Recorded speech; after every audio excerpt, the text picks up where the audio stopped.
আসসালামু আলাইকুম। Hello everyone. এই ভিডিওর টপিক হলো কোনো ব্যক্তিকে গ্রেফতার করা হলে কিভাবে জামিন করাবেন। ভিডিওটি ভালো লাগলে শেয়ার করতে পারেন বন্ধুদের সাথে, আর ফলো করতে পারেন আমাকে নতুন নতুন আইনি তথ্য পেতে। আপনার কি কোনো প্রিয়জন গ্রেফতার হয়েছে? তাহলে দুশ্চিন্তার কোনো কারণ নেই।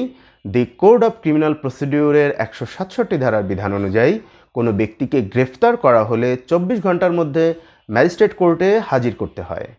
আর তাই কোনো প্রকারের বিলম্ব না করে দ্রুত একজন অভিজ্ঞ আইনজীবীর সাথে যোগাযোগ করুন।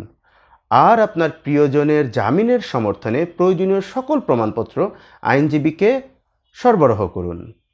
আপনার আইনজীবী প্রয়োজন অনুযায়ী বা মামলার ধরন অনুসারে দি কোড অফ ক্রিমিনাল প্রসিডিউরের 496 বা 497 ধারায় ম্যাজিস্ট্রেট কোর্টে জামিনের আবেদন করবেন।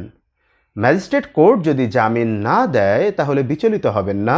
ক্রিমিনাল প্রসিডিউর কোডের 498 ধারার বিধান অনুযায়ী সেশন কোর্টে জামিনের আবেদন করবেন। সেশন কোর্টও যদি জামিন না দেয় তাহলে মহামান্য সুপ্রিম কোর্টের হাইকোর্ট ডিভিশনে জামিনের আবেদন করতে পারবেন।